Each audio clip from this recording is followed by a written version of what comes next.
नमस्कार दोस्तों। आज से हम फ़िलोसफ़ी विषय की शुरुआत करने जा रहे हैं और हम शुरुआत इंडियन फ़िलोसफ़ी से करेंगे। इंडियन फ़िलोसफ़ी शुरू करने से पहले हम जानेंगे कि फ़िलोसफ़ी की शुरुआत क्यों हुई, इसकी कितनी शाखाएं हैं और दर्शन का क्या मतलब है, फ़िलोसफ़ी का क्या मतलब है। आज हम फ़िलोसफ़ी का इंट्रोडक्शन लेंगे। तो देखिए कि सबसे पहले हम जानते हैं फ़िलोसफ़ी की शुरुआत क्यों हुई।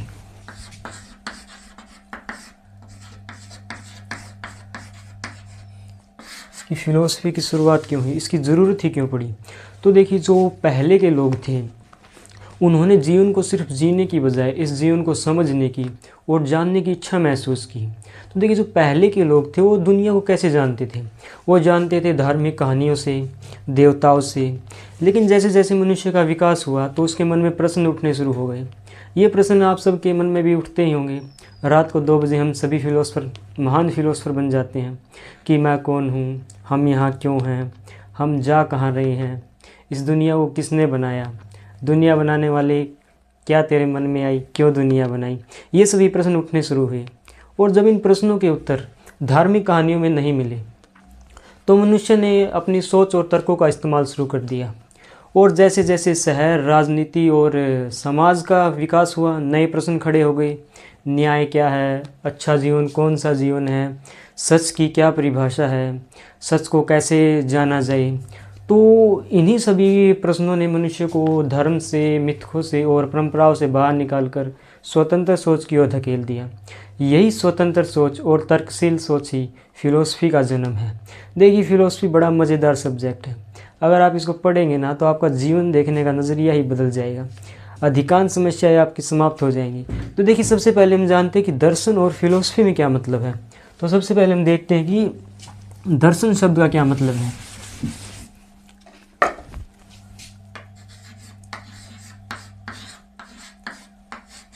तो सबसे पहले हम देखते हैं दर्शन शब्द का क्या मतलब है। इस शब्द को हम अपने दैनिक जीवन में बहुत बार उपयोग करते ही हैं। सड़क पर निकले, कोई दिखा, बोले अरे आज तो आपके दर्शन हो गए, पूरा दिन अच्छा निकलेगा। और कई बार बोल देते हैं किस मनहूस व्यक्ति के दर्शन हो गए, पूरा दिन खराब हो जाएगा। तो देखिए, जो दर्शन का जो सामान्य अर्थ है, जो इसका जो शाब्दिक अर्थ है, वो होता है देखना। देखना। तो दर्शन का जो सामान्य अर्थ है, जो संकीर्ण अर्थ है, जो शाब्दिक अर्थ है, वो होता है देखना। अब देखने के भी कई संदर्भ हो सकते हैं कि किसके द्वारा देखना, क्या देखना और क्यों देखना। किससे देखना, क्या देखना और क्यों देखना। अब किससे देखना, इसके भी 2 संदर्भ हो सकते हैं। एक तो हो सकता है आँखों से, इंद्रियों से देखना, इंद्रियों से, आँखों से चक्षु, नयन, इनसे आँखों से देखना। मैं इस बोर्ड को देख रहा हूँ, मैं इस दीवार को देख रहा हूँ, मतलब खुली आँखों से देखना। दूसरा हो सकता है अंतरात्मा की आंखों से देखना, अंतरात्मा के नेत्रों से देखना, देखना। देखिए, जो खुली आंखों से नहीं देखा जा सकता वो अंतरात्मा की आंखों से देखना, उसका ज्ञान ग्रहण करना। जैसे कि देखिए, कोई व्यक्ति है, मंदिर जा रहा है, हम उससे पूछते हैं कि भाई कहाँ जा रहे हो, बोलता भाई हम तो मंदिर जा रहे हैं भगवान के दर्शन करने के लिए। वो व्यक्ति पहुंचा मंदिर में, उसके सामने भगवान की मूर्ति रखी है। एक व्यक्ति ने उस मूर्ति को 5 सेकंड देखा, 10 सेकंड देखा, वो चला गया। अब एक दूसरा व्यक्ति आया, उसने उस मूर्ति को देखा, पहले 5 सेकंड देखा, 10 सेकंड देखा, फिर उसने अपनी आंखें बंद की। अब वो अंतरात्मा की नेत्रों से उसको देख रहा है, उसका ज्ञान ग्रहण कर रहा है। तो उसको कहते हैं अंतरात्मा के नेत्रों से देखना। जो खुली आंखों से नहीं देखा जा सकता, अंतरात्मा की नेत्रों से देखा जा सकता है।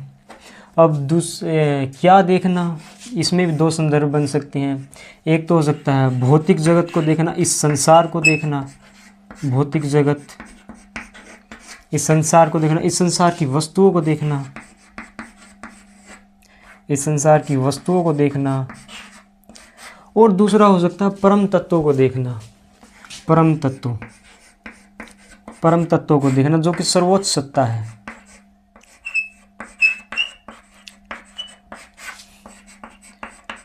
सर्वोच्च सत्ता है, इसको देखना। अब क्यों देखने में भी दो संदर्भ बन सकते हैं। एक संदर्भ ये है कि भोग प्राप्ति के लिए देखना, भोगार्थ हेतु, और दूसरा सुख प्राप्ति के लिए देखना। और इसका जो एक संदर्भ और बनता है वो ये है कि मोक्ष प्राप्ति के लिए देखना, मोक्षार्थ हेतु। तो देखिए जो दर्शन का जो संकीर्ण अर्थ बनता है ना, वो बनता है कि आँखों से भौतिक जगत की वस्तुओं को देखना, इस संसार की वस्तुओं को देखना ताकि सुख की प्राप्ति हो सके। ये दर्शन का संकीर्ण अर्थ है। और जो दूसरा बनता है वो होता है अंतरात्मा के नेत्रों से परम तत्वों को देखना ताकि मोक्ष की प्राप्ति हो सके। तो ये जो अर्थ है ना कि अंतरात्मा के नेत्रों से परम तत्वों को देखना ताकि मोक्ष की प्राप्ति हो सके, ये दर्शन का वास्तविक अर्थ है। दर्शन का वास्तविक और व्यापक अर्थ है। वास्तविक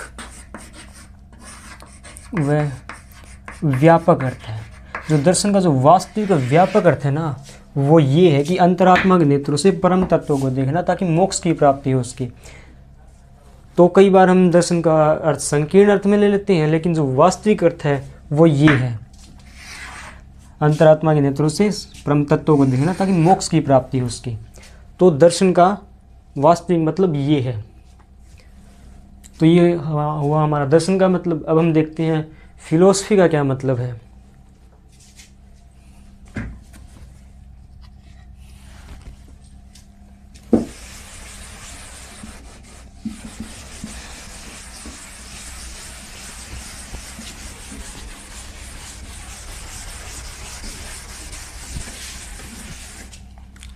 फिलॉसफी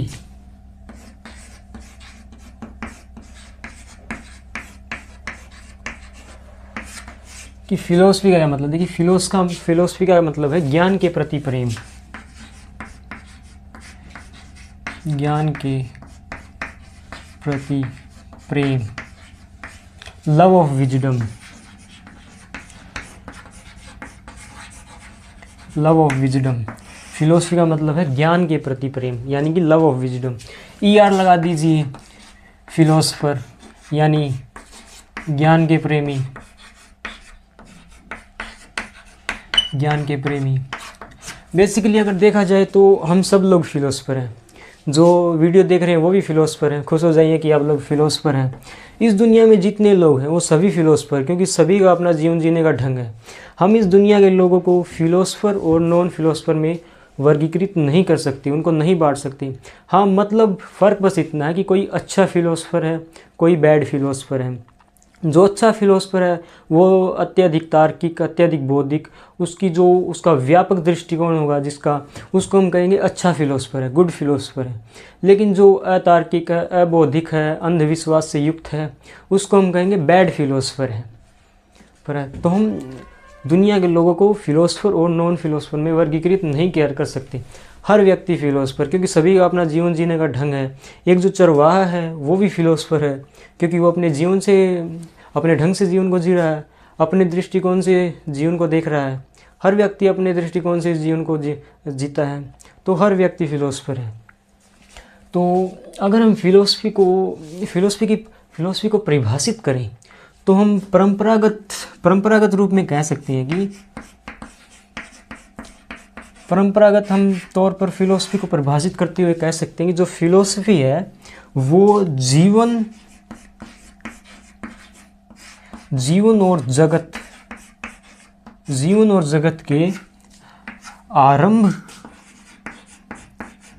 आरंभ या प्रारंभ व अंत व लक्ष्य कह लीजिए या उद्देश्य को समझने का प्रयास है। तो देखिए ये फिलोसफी की परंपरागत परिभाषा हो सकती है कि जो फिलोसफी वो जीवन और जगत के आरंभ या प्रारंभ व अंत और लक्ष्य को जानने का प्रयास है। अब देखिए आरंभ, जीवन और जगत का आरंभ कैसे हुआ, इसके विषय में विज्ञान भी व्याख्या देता है। विज्ञान भी व्याख्या देता है कि जीवन और जगत का आरंभ कैसे हुआ। वो अपनी थ्योरी लेकर आता है। वो कहता है कि बिग बैंग थ्योरी को बताता हो कि बिग बैंग थ्योरी से जीवन और जगत का विकास हुआ। और फिलोसफी में भी हमें इसके बारे में खूब जानकारी मिलती है। कोई कहता है एक तत्व है, कोई कहता है दो है, कोई कहता है बहुतत्व है, कोई कहता है भौतिक है, कोई कहता है चेतन है, कोई कहता है ये जगत मिथ्या है। तो हमें खूब जानकारी मिलती है। लेकिन जीवन का लक्ष्य क्या है? लक्ष्य, अगर आप इसके बारे में किसी वैज्ञानिक से पूछेंगे ना, मैथमेटिशियन से या किसी और फील्ड के मास्टर से, तो उसके पास कोई जवाब नहीं होगा कि जीवन का लक्ष्य क्या है। अगर आप किसी साइंटिस्ट से ही पूछ लीजिए कि भाई साहब बताइए जीवन का लक्ष्य क्या है, उसके पास कोई जवाब नहीं होगा। वो आपके शरीर के बारे में बता देगा, आपके शरीर के अंदर क्या क्या है पूरा एनालिसिस कर देगा, इसका विकास कैसे हुआ, बच्चे का जन्म कैसे होता है, सब कुछ बता देगा। लेकिन वो ये नहीं बता पाएगा कि जीवन का लक्ष्य क्या है। चाहे आप पूछ लेना, अगर आपको जीवन के लक्ष्य के बारे में जानना है तो आपको फिलोसफी का दरवाज़ा खटखटाना पड़ेगा। अब देखिए फिलोसफी के अंदर जीवन का लक्ष्य क्या है। तो देखिए जो शुरुआती दौर था उसमें जो जीवन का लक्ष्य माना गया वो माना गया था स्वर्ग। कि भाई जीवन का चरम लक्ष्य है स्वर्ग। कहाँ जाना है? स्वर्ग में जाना है। तो जीवन का चरम लक्ष्य है स्वर्ग। विभिन्न धर्मों में इस शब्द को देखने को मिलता है। वेदों में स्वर्ग की बात आई है। जैसे विभिन्न धर्मों में जन्नत है, हेवन है, ये शब्द हमें देखने को मिलता है। किसी व्यक्ति की मृत्यु होती है, उसके नाम के आगे लगता है कि स्वर्गवासी श्री XYZ। कोई व्यक्ति होगा ना जिन्हें जीवन भर नीच से नीच कार्य की होगी, कोई भी अच्छा काम नहीं किया हो, उसके नाम के आगे भी हम स्वर्गवासी लगा देते हैं। इंसान पिघल जाते हैं कि व्यक्ति मर गया तो हम स्वर्गवासी बना देते हैं उसको। किसी नाम के आगे आपको नरकवासी श्री XYZ लिखा नहीं मिलेगा, स्वर्गवासी लिखा मिलेगा। जैसे जैसे समय बीता तो जीवन का जो चरम लक्ष्य था वो माना गया मोक्ष को माना गया कि भाई जीवन का चरम लक्ष्य मोक्ष है। अधिकांश दर्शन मोक्ष को जीवन का चरम लक्ष्य मानते हैं कि जीवन में दुख है, इनको दूर करना है और मोक्ष की प्राप्ति करनी है। लेकिन जो बाद में कुछ लोगों ने माना कि जीवन का जो चरम लक्ष्य है वो ना तो स्वर्ग है और ना ही मोक्ष है, और जो जीवन का चरम लक्ष्य है वो है मानव कल्याण।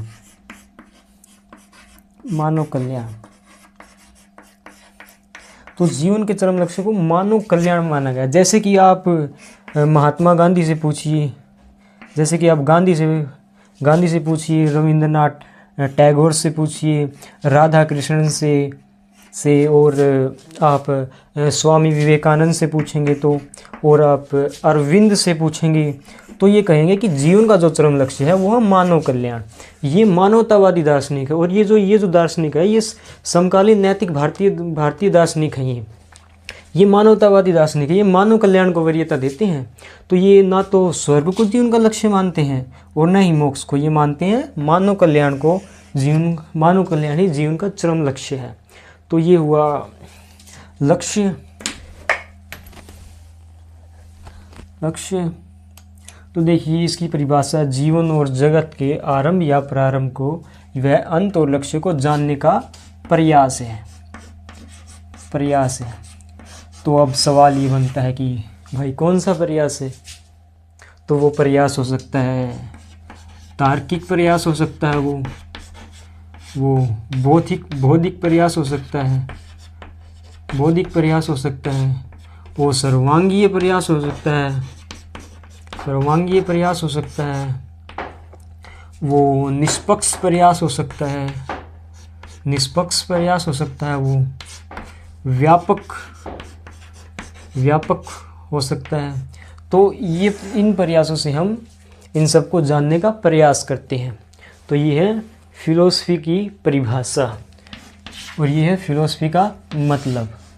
तो हम कह सकते हैं कि परंपरागत तौर पर फिलोसफी जीवन और जगत के आरंभ या प्रारंभ व अंत और लक्ष्य को जानने का प्रयास है। और ये कौन सा प्रयास है?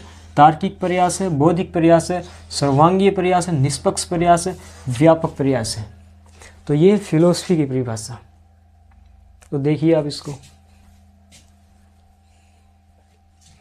अब हम आगे देखते हैं।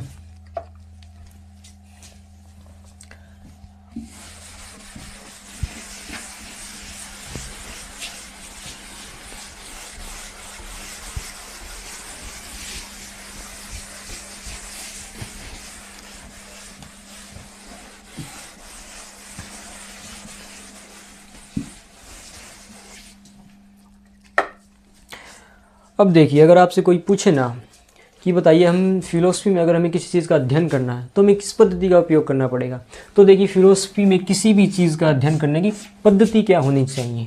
पद्धति, अगर फिलोसफी में किसी भी चीज़ का अध्ययन करना है तो उसकी पद्धति क्या है, तो वो हो सकती है, वो हम उसका तार्किकता के साथ अध्ययन करें, बौद्धिकता के साथ अध्ययन करें, बौद्धिकता के साथ,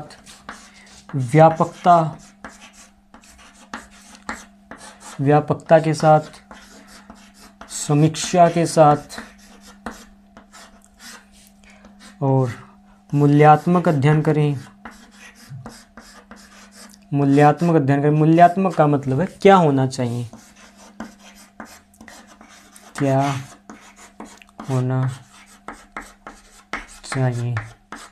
मूल्यात्मक का मतलब है कि क्या होना चाहिए, और हो सकता है निष्पक्ष तरीके से अध्ययन करें। तो ये है पद्धति है। किसी भी चीज़ का अगर हमें फिलोसफी में अध्ययन करना है, अगर हमें किसी भी चीज़ का अध्ययन तार्किक तरीके से कर दिया, बौद्धिक तरीके से कर दिया, व्यापक दृष्टिकोण के साथ कर दिया, समीक्षा कर दी, उसकी आलोचना भी करेंगे, मूल्यात्मक अध्ययन कर दिया, उसको निष्पक्ष होकर अगर आपने किसी भी चीज़ का अध्ययन कर दिया, तो समझ लीजिए आपने उसका फिलोसफिकल एक्सप्लेनेशन कर दिया। वो है फिलोसफिकल एक्सप्लेनेशन, आपने उसका कर दिया। अगर आपने किसी भी चीज़ का अध्ययन तार्किक, बौद्धिक, व्यापक दृष्टिकोण से, समीक्षा के साथ, मूल्यात्मक और निष्पक्ष रहकर आपने अध्ययन कर दिया, तो उसका समझिए कि फिलोसफिकल एक्सप्लेनेशन हो गया। अब जैसे कि देखिए, हमें ईश्वरी शब्द देख लीजिए।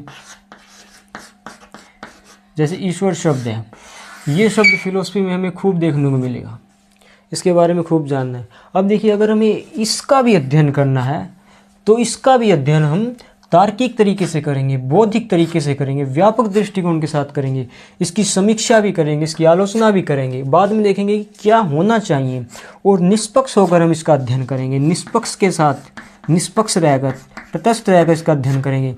ऐसा नहीं कि ईश्वर शब्द देखा तो क्या हम इसके सामने अगरबत्ती जलाएंगे या इसकी पूजा पाठ करेंगे, नहीं, हम उसका भी अध्ययन करेंगे तार्किकता के साथ, बौद्धिकता के साथ, व्यापक दृष्टिकोण के साथ, उसकी आलोचना करेंगे, उसकी समीक्षा करेंगे, देखेंगे क्या होना चाहिए, वो भी तटस्थ रहकर।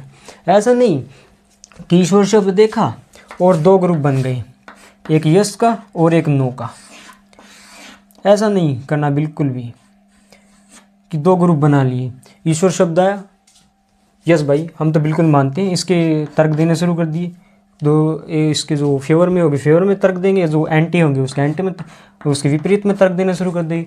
नहीं, हमें इसका तार्किकता के साथ अध्ययन करना है। हम इसके दोनों पक्षों को देखेंगे। हम इसके जो हाँ कह रहा है उस पक्ष को भी देखेंगे, जो नो कह रहा है उस पक्ष को भी देखेंगे कि जो हाँ कह रहा है ईश्वर के बारे में, क्या वो सिद्ध कर पा रहा है, उसकी बातों में दम है, वो सिद्ध कर सकता है, और जो नो कह रहा है उसकी बातों में कितना दम है, उसका भी हम अध्ययन करेंगे। तार्किक तरीके से करेंगे, बौद्धिक तरीके से करेंगे, मूल्यात्मक दृष्टिकोण से करेंगे, वो निष्पक्ष रहकर, तटस्थ रहकर। ऐसा नहीं है ईश्वर शब्द देखा, आप इस ग्रुप में होली, आप इस ग्रुप में होली, नहीं, हम इन तरीकों से अध्ययन करेंगे। ये है फिलोसफी। और जो फिलोसफी के अप्रोच है ना, वो सबसे व्यापक अप्रोच है। विभिन्न विषयों की परिणति फिलोसफी में होती है। आप एमए के बाद एमफिल तो अब होती नहीं, मास्टर ऑफ फिलोसफी। अगर आप पीएचडी करेंगे तो आप फिलोसफी की डिग्री लेंगे, डीफिल करेंगे फिलोसफी की डिग्री मिलेंगे। तो फिलोसफी का अप्रोच बहुत व्यापक है। और जो व्यक्ति साइंस में दिलचस्पी रखता हुआ ना, जो साइंस बैकग्राउंड का, उसको इसमें बहुत मज़ा आएगा, क्योंकि जो साइंस है वो भी तार्किकता के साथ, बौद्धिकता के साथ और व्यापक दृष्टिकोण के साथ अध्ययन करता है। उसमें भी लॉजिकली बातों को देखा जाता है। तो देखिए ये है। तो हमें ये तार्किकता के साथ, बौद्धिकता के साथ, व्यापक दृष्टिकोण, समीक्षा और मूल्यात्मक और निष्पक्ष, ये है इसकी पद्धति। किसी भी चीज़ का अध्ययन करना है तो उसकी पद्धति ये है, ये है फिलोसफी का दृष्टिकोण। तो देखिए इसको,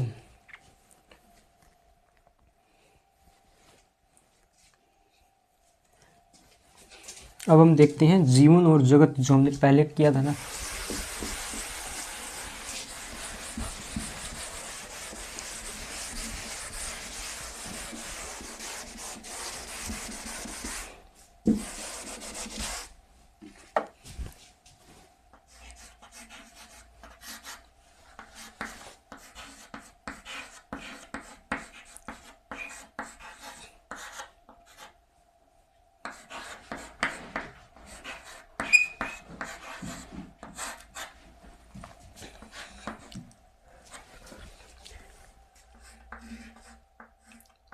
तो देखिए हमने फिलोसफी में देखा कि जीवन और जगत,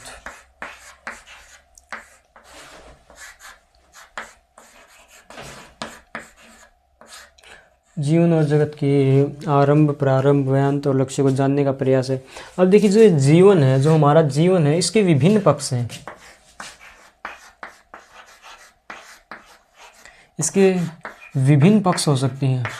हमारे जीवन के विभिन्न पक्ष हैं। हाँ, राजनीतिक पक्ष है, धार्मिक पक्ष है, सामाजिक पक्ष है। जैसे कि एक व्यक्ति सुबह सुबह उठता है, वो पूजा पाठ करता है, वो नमाज अदा करता है, वो अरदास करता है, तो वो उसका धार्मिक पक्ष हुआ। धार्मिक पक्ष, धार्मिक पक्ष। और कोई व्यक्ति है जिसको किसी पार्टी विशेष से लगाव है, चुनाव में वो खड़ा होता है, किसी पार्टी विशेष के लिए प्रचार करता है, तो वो उसका हुआ राजनीतिक पक्ष। राजनीतिक पक्ष, राजनीतिक पक्ष। और तीसरा होता है सामाजिक पक्ष। सामाजिक पक्ष। तो जीवन के ये पक्ष होते हैं। किसी का धार्मिक पक्ष होता है, किसी का राजनीतिक पक्ष होता है, किसी का सामाजिक पक्ष हो सकता है। तो जैसे कि देखिए राजनीतिक पक्ष है और सामाजिक पक्ष है। अगर हमने राजनीतिक पक्ष और सामाजिक पक्ष, अगर हमने राजनीतिक जीवन और सामाजिक जीवन के जो विभिन्न पक्ष हैं, अगर हमने उनका अध्ययन तार्किकता के साथ, बौद्धिकता के साथ, व्यापकता के साथ, मूल्यात्मक अध्ययन, व्यापक दृष्टिकोण के साथ और निष्पक्ष रहकर अगर हमने उसका अध्ययन कर दिया तो कहलाएगा सामाजिक राजनीतिक दर्शन। सामाजिक राजनीतिक दर्शन। सामाजिक राजनीतिक दर्शन।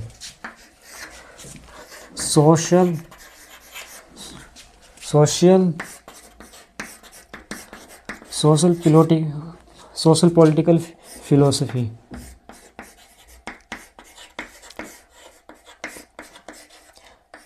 तो कहलाएगा सामाजिक राजनीतिक दर्शन। इस विषय को हम आगे डिटेल में पढ़ेंगे, अभी यहाँ नहीं पढ़ रहे हैं। तो देखिए अगर हमने राजनीतिक जीवन और सामाजिक जीवन के अगर विभिन्न पक्षों का अध्ययन तार्किकता के साथ, बौद्धिकता के साथ, व्यापकता के साथ, समीक्षात्मक अध्ययन, मूल्यात्मक और निष्पक्ष रहकर अगर हमने इसका अध्ययन कर लिया तो कहलाता है सामाजिक राजनीतिक दर्शन। और वैसे ही अगर हमने धार्मिक जीवन के विभिन्न पक्षों का अध्ययन तार्किकता के साथ, बौद्धिकता के साथ, व्यापक दृष्टिकोण से, मूल्यात्मक और निष्पक्षता के साथ अगर हमने अध्ययन कर दिया तो वो कहलाता है धार्मिक दर्शन। धार्मिक दर्शन। और सामाजिक जीवन के विभिन्न पक्षों का अध्ययन हमने तार्किकता के साथ कर दिया, बौद्धिकता के साथ कर दिया, व्यापक दृष्टिकोण के साथ या निष्पक्ष रहकर उसका अध्ययन कर दिया तो कहलाता है सामाजिक दर्शन। अगर कोई पूछे ना कि धार्मिक दर्शन बताओ भाई क्या है, तो बता दो कि हमारे धार्मिक जीवन के विभिन्न पक्षों का अध्ययन अगर हमने इस पद्धति के साथ कर दिया तो वो धार्मिक दर्शन। राजनीतिक दर्शन क्या है, इस पद्धति के साथ अध्ययन कर दिया तो राजनीतिक दर्शन। सामाजिक दर्शन, सामाजिक जीवन के विभिन्न पक्षों का अध्ययन इसके साथ कर दिया तो सामाजिक दर्शन। और राजनीतिक जीवन में सामाजिक जीवन के विभिन्न पक्षों का अध्ययन हमने इसके साथ कर दिया तो वो सामाजिक राजनीतिक दर्शन। तो ये हुआ हमारा। अब हम देखते हैं कि इसकी शाखाएं कौन कौन सी हैं, फिलोसफी की शाखाएं कौन कौन सी हैं। थी। नोट करना चाहें तो करिए, या आप स्क्रीनशॉट ले सकते हैं इसका। चलिए अब हम देखते हैं इसकी शाखाएं कौन कौन सी।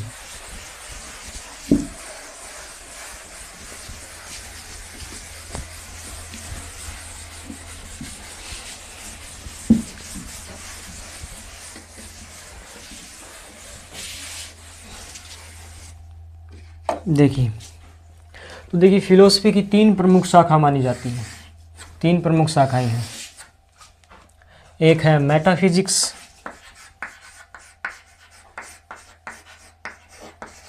एक है मेटाफिजिक्स जिसको हिंदी में तत्व मीमांसा कहते हैं, तत्व मीमांसा। दूसरी है इपिस्टिमोलॉजी,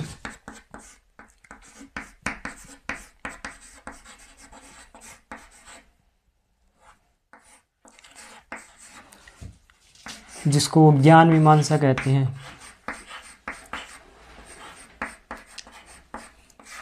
और तीसरी है एथिक्स, जिसको नीति शास्त्र कहते हैं, जिसको नीति शास्त्र कहते हैं। देखिए अब एक एक करके अब इनको देखने जा रहे हैं कि मेटाफिजिक्स क्या है, तत्व मीमांसा क्या है, ज्ञान मीमांसा क्या है और नीति शास्त्र क्या है। एक एक करके अब हम इनको देखते हैं। तो देखिए सबसे पहले हम देखते हैं कि तत्व मीमांसा क्या है। सबसे पहले हम देखते हैं तत्व मीमांसा क्या है।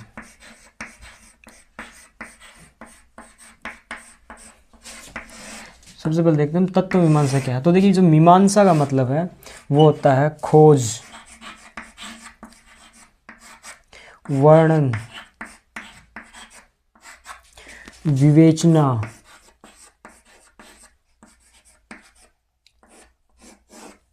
और व्यापकता।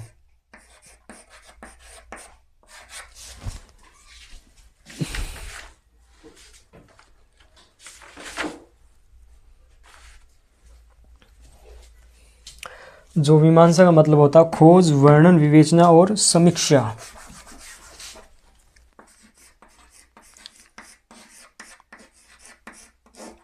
समीक्षा।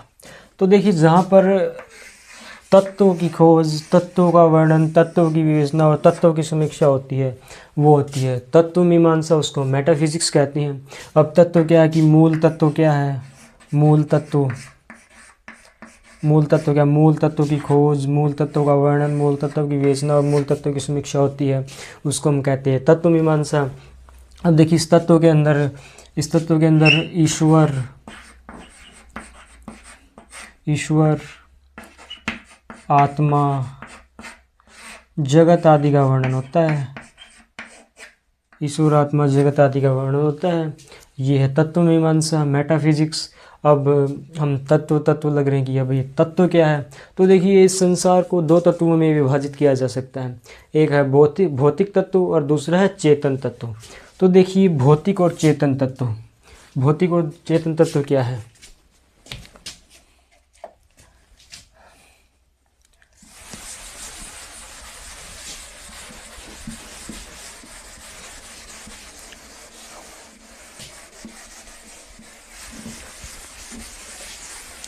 अब देखिए हम तत्वों को देखते हैं कि तत्व कितने प्रकार के होते हैं।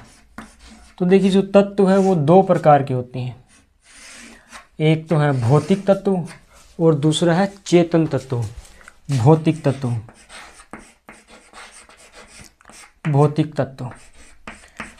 तत्व कह लो या जड़ तत्व कह लो या निर्जीव तत्व कह लो। जैसे कि ये बोर्ड है, ये भौतिक तत्व है। ये चौक है, ये भौतिक तत्व। अगर मैं इसको तोड़ूंगा तो इसको दर्द नहीं होगा, पीड़ा नहीं होगी, इसमें भावनाएं नहीं है। ये भौतिक है।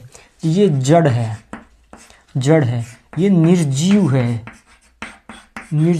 ये। और दूसरी तरफ चेतन तत्व, हम चेतन हैं, हमें दुख होती है, हमारे अंदर भावनाएं हैं, हमें आनंद होता है, हमें गुस्सा आता है। तो दूसरा है चेतन तत्व। चेतन तत्व के अंदर चेतन गुण होते हैं। चेतन गुण जैसे कि खुशी, दुख, दर्द, आनंद, पीड़ा, सहानुभूति,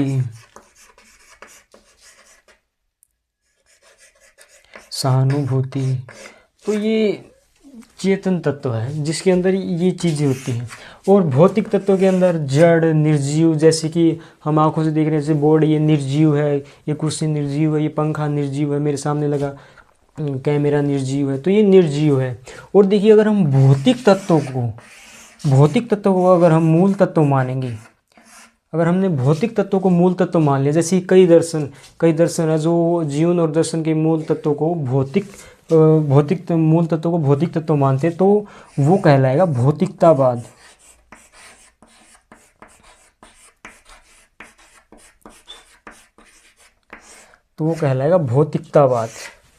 और अगर हमने चेतन तत्वों को मूल तत्व मान लिया तो कहलाएगा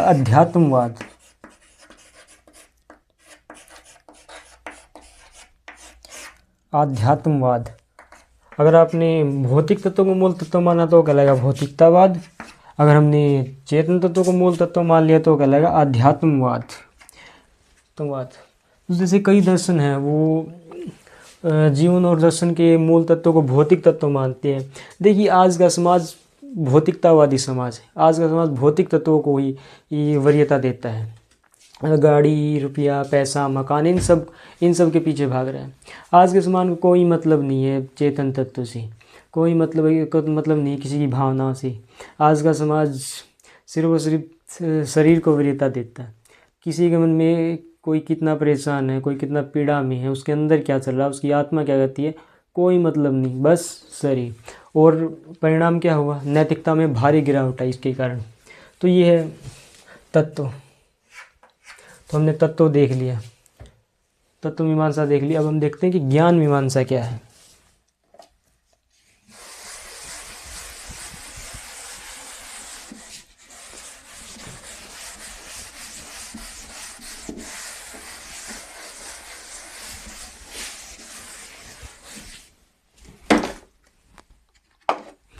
ज्ञान मीमांसा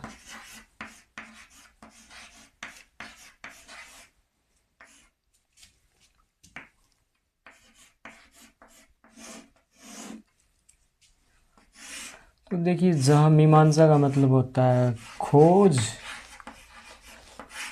वर्णन, समीक्षा, विवेचना। तो देखिए, जहाँ ज्ञान संबंधी विभिन्न विषयों की खोज, वर्णन, समीक्षा, विवेचना आदि होती हो, उसको हम कहेंगे ज्ञान मीमांसा। अब देखिए, ज्ञान संबंधी विभिन्न विषयों की विवेचना कैसे, जैसे कि सही ज्ञान क्या है, उसकी प्राप्ति का साधन क्या है, कि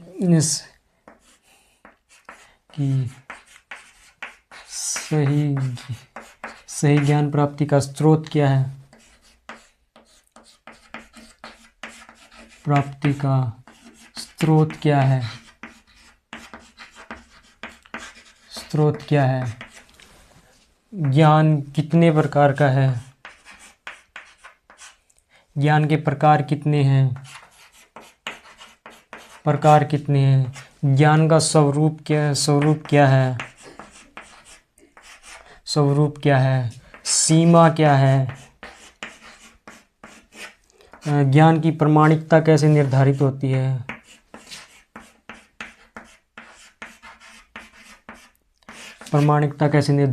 है, तो देखिए, यही ज्ञान मीमांसा है। हम ज्ञान संबंधी विभिन्न विषयों की खोज, वर्णन, समीक्षा, विवेचना करते हैं कि विवेचना कैसे की जाए, कि सही ज्ञान प्राप्ति का स्रोत क्या है, कितने प्रकार है, उसका स्वरूप क्या है, उसकी सीमा क्या है, उसकी प्रमाणिकता कैसे निर्धारित की जाए ज्ञान की। तो ये सब ज्ञान मीमांसा है। तो ये ज्ञान मीमांसा थी। अब हम देखते हैं एथिक्स क्या है, नीति शास्त्र क्या है।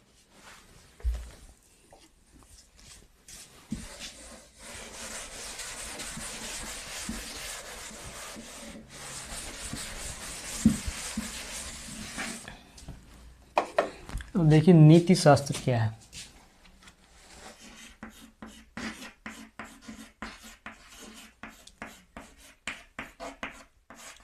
देखिए नीति शास्त्र क्या है। तो नीति शास्त्र के अंदर जैसे कि जो सामान्य मानव है, सामान्य मानव है, जो सामान्य मानव है, जो सामाजिक जीवन व्यतीत कर रहा है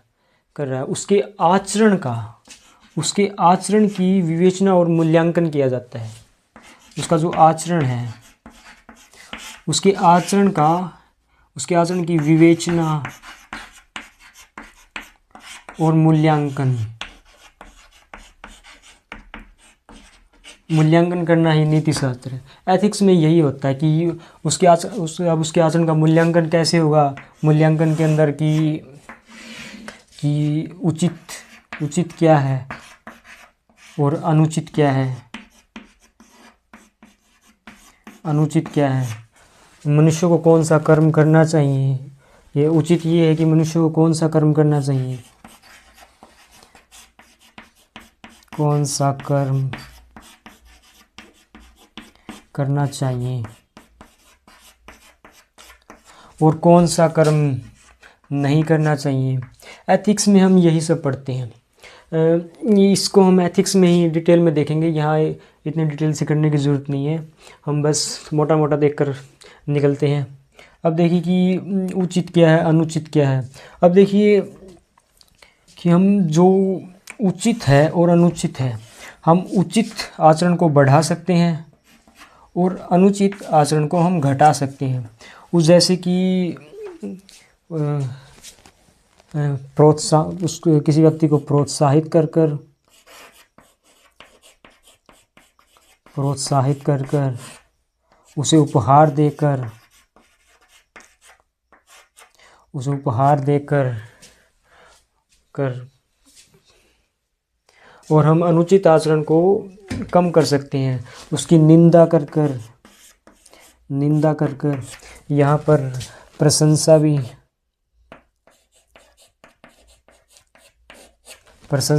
निंदा कर उसे दंड देकर, हतोत्साहित कर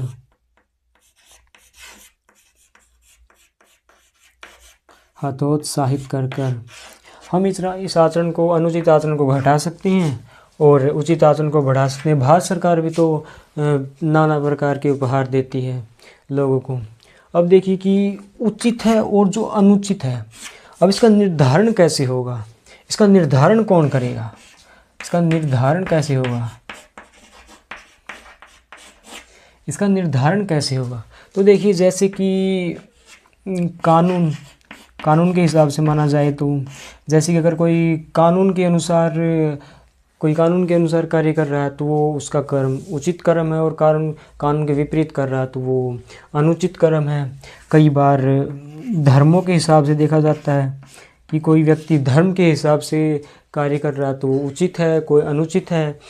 समाज के हिसाब से भी देखा जा सकता है, परिणाम के अनुसार भी देखा जा सकता है,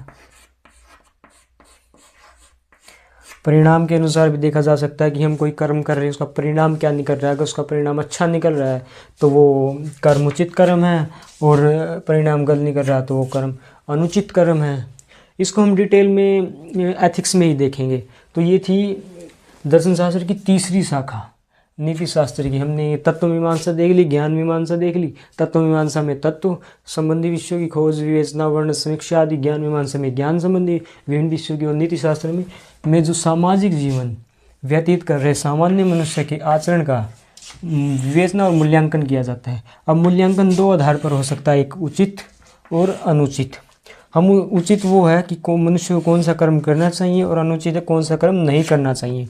हम उचित कर्म को बढ़ा सकते हैं, उसकी प्रशंसा कर उसको उपहार देकर, प्रोत्साहित कर, और हम अनुचित कर्म को घटा सकते हैं, उसकी निंदा कर उसे दंड देकर, उसे हतोत्साहित कर। उसका निर्धारण कानून के हिसाब से हो सकता है, धर्म के हिसाब से, समाज के हिसाब से, परिणाम के हिसाब से। इसको हम डिटेल में एथिक्स में देखेंगे, यहाँ नहीं देखना। तो ये थी शाखाएं। तो हमने फिलोसफी की शुरुआत कैसे हुई ये देख लिया, दर्शन शब्द का क्या मतलब है, फिलोसफी शब्द का क्या मतलब है, इसकी शाखाओं को देख लिया। तो आज के लिए बस इतना ही। कल से हम इंडियन फिलोसफी की शुरुआत करने जा रहे हैं। शुरुआत में हम इंडियन फिलोसफी का इंट्रोडक्शन देखेंगे, बाद में उसकी शुरुआत करेंगे। आज के लिए बस इतना ही। धन्यवाद।